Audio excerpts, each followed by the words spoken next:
7:47 here on this Friday morning. Now it's time for Friday with the Fuzz. I'll toss it to Mr. Michael Greene. Thank you, Derek. In studio with us today is Elgin's Chief of Police, Chief Swoboda, and also a guest that we'll introduce in just a moment. But welcome to the show, Jeff. Thanks for joining us once again. Thanks for having me. Happy Friday. Gorgeous Happy Friday. out there. Great weekend. I'm hoping it'll be just as nice. I'll be spending my weekend in Kalamazoo. Oh, good for you. Out at soccer fields again. Nice. All right.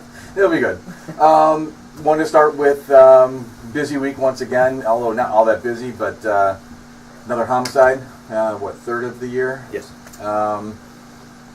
Sunday morning, individual found shot, I guess by a neighbor, called into police. You guys arrive and he's in the street. Yeah, we had a passerby. We just got a call of a subject, check on the welfare kind of call, somebody laying in the street. And so it wasn't obvious to the call or the initial call that he was shot, or just wasn't sure, just kind of passed by and sometimes people just call, something's in the roadway, somebody there, and so officers show up and then immediately realize that one of the obvious issue at hand was a gunshot wound, and he was eventually he was pronounced dead. And so the investigation started, and our detectives are working on it. There's no real new information to release. It happened. We got the call right around 5 o'clock in the morning, I think it was, maybe 5:30 on Sunday morning. So obviously late Saturday night into Sunday morning, we got the call, and so our detectives are working it as we speak. And so once we have more information, we'll let it out. But this one, starting out with just that type of call.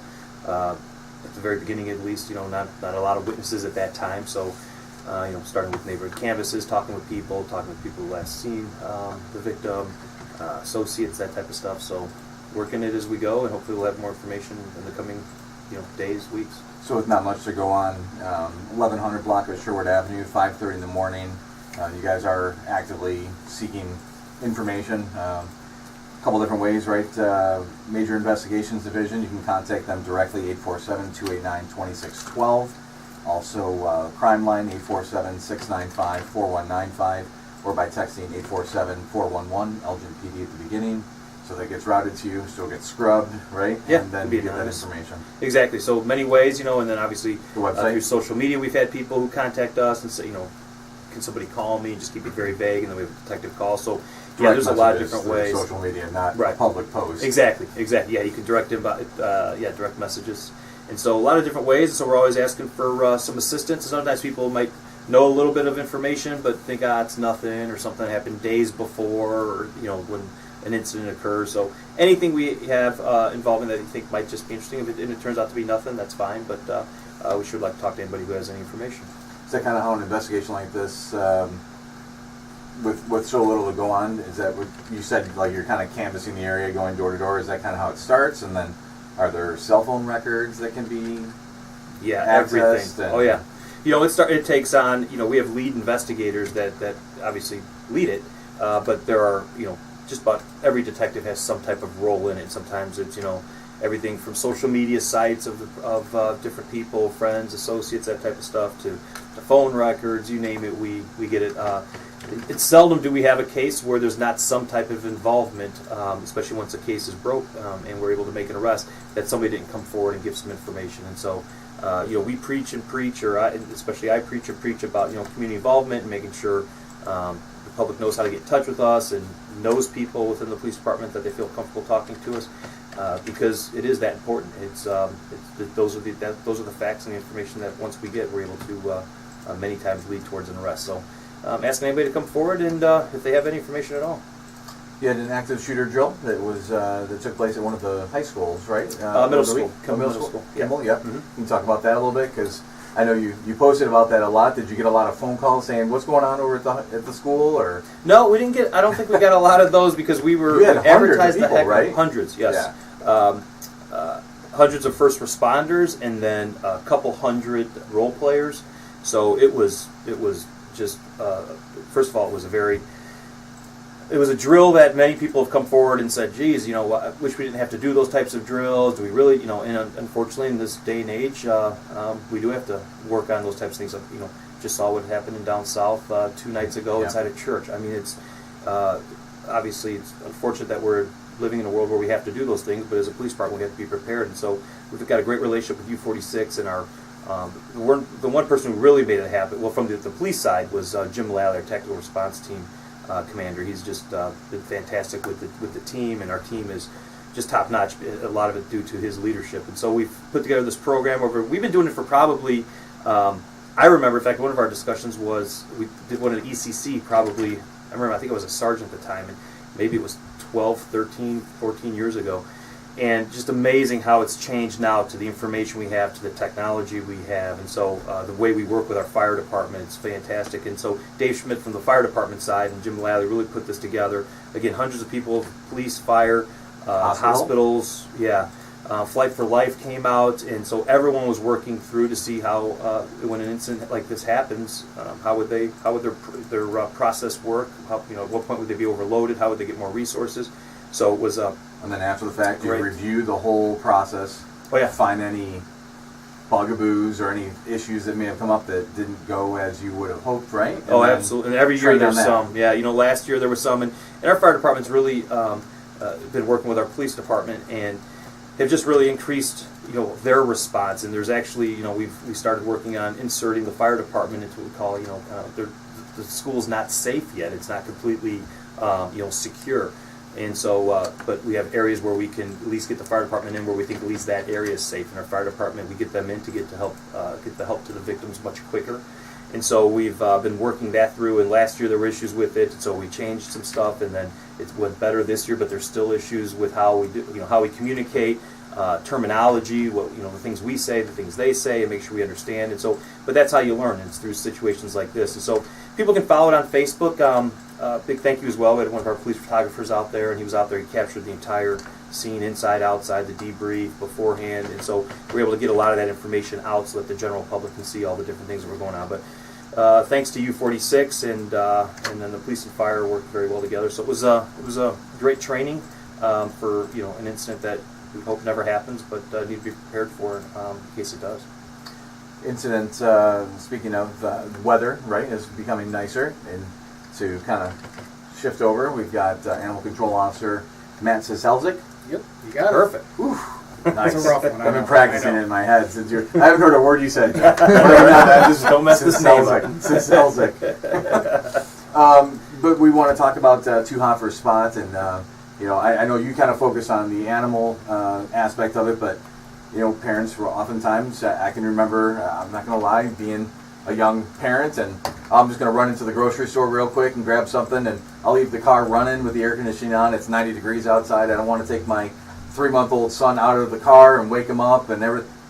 And I run into the store, and then you come back out and you see things now where there was something the other day again on social media where they got out at the gas station and somebody jumped in, and there was an 8-year-old boy in the car, and somebody took off with the car because it was still running, and the 8-year-old boy was in it. Dad jumped into the driver's side window and got dragged about 500 feet, fell, broke his elbow, but got the boy, slowed the car down enough that the boy was able to get out of the car.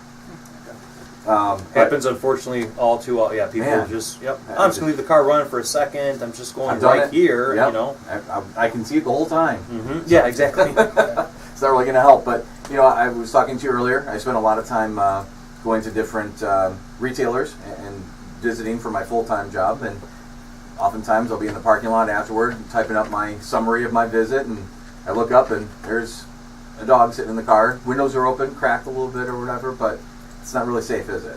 No, it's not. And unfortunately, that going into the store for just that one item, that quick minute is, how many times we run the store to get one item and it turns into a 15, 20, 30-minute trip, and that's what we're really trying to prevent. It's these animals are just incapable of cooling themselves like humans do, not having the sweat glands and all that fur, and it's just... You guys did a great video last year that was similar to that. Wasn't it you? No, it was another police department where they sat in the car with one of those thermostats.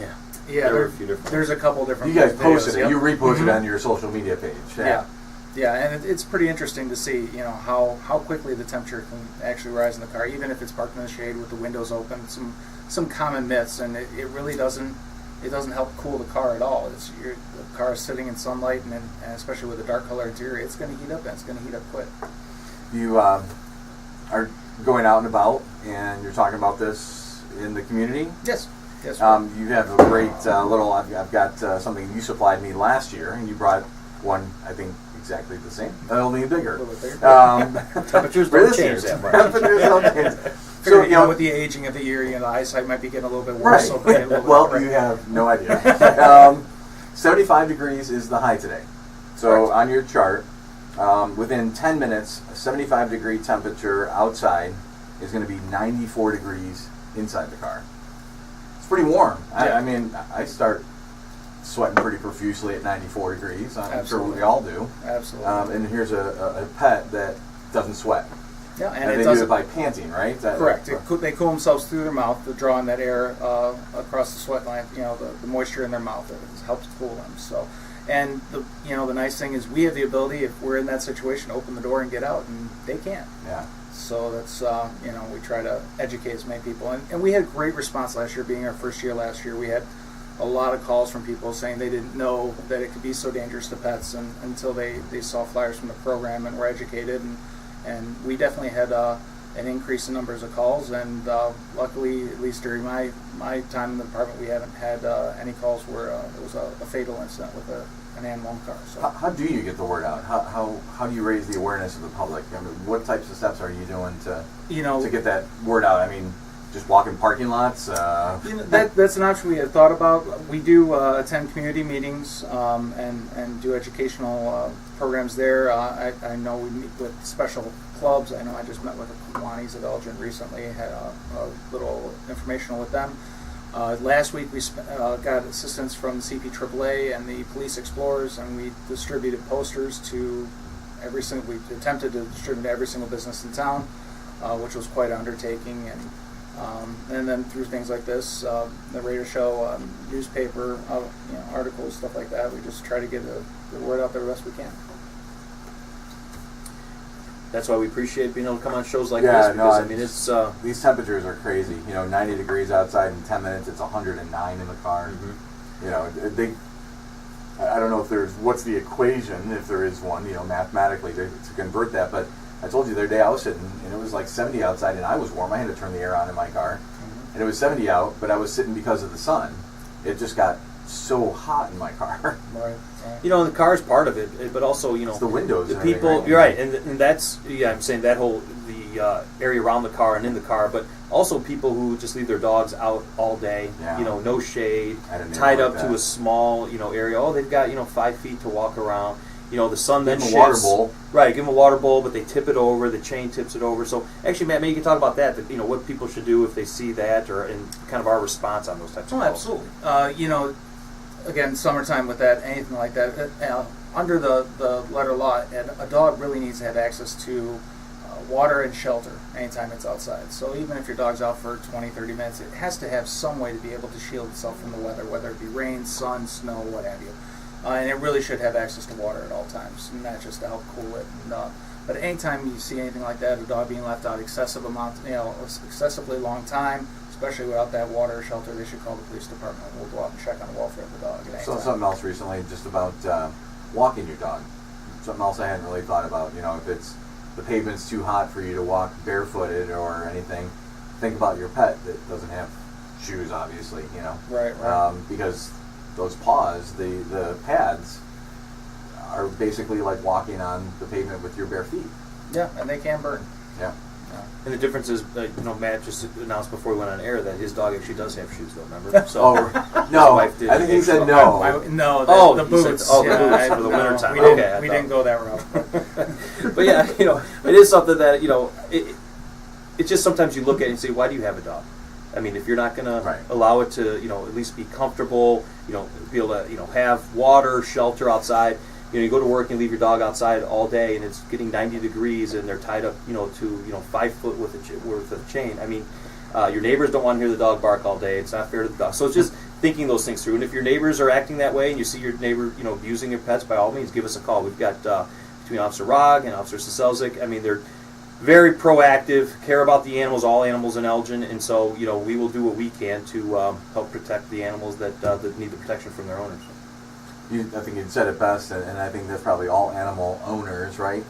in your interactions with people when they say, well, I'd never hurt my pet. Right.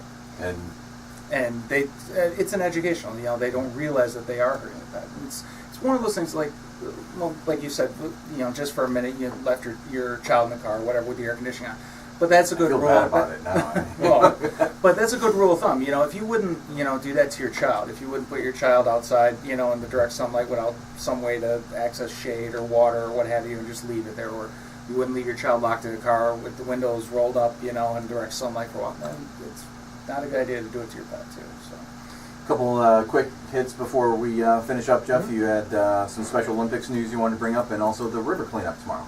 Yeah, we were able to. My wife and I were able to go down to the Special Olympics on Saturday, last Friday and Saturday, and Linda Hageman from the State Attorney's Office just does an unbelievable job organizing it. The response from Kane counties. We've been so you're giving some medals away. Yeah, that's giving nice. The medals away to the gold, silver, bronze medals to the athletes, and it was just great to be out there cheering them on.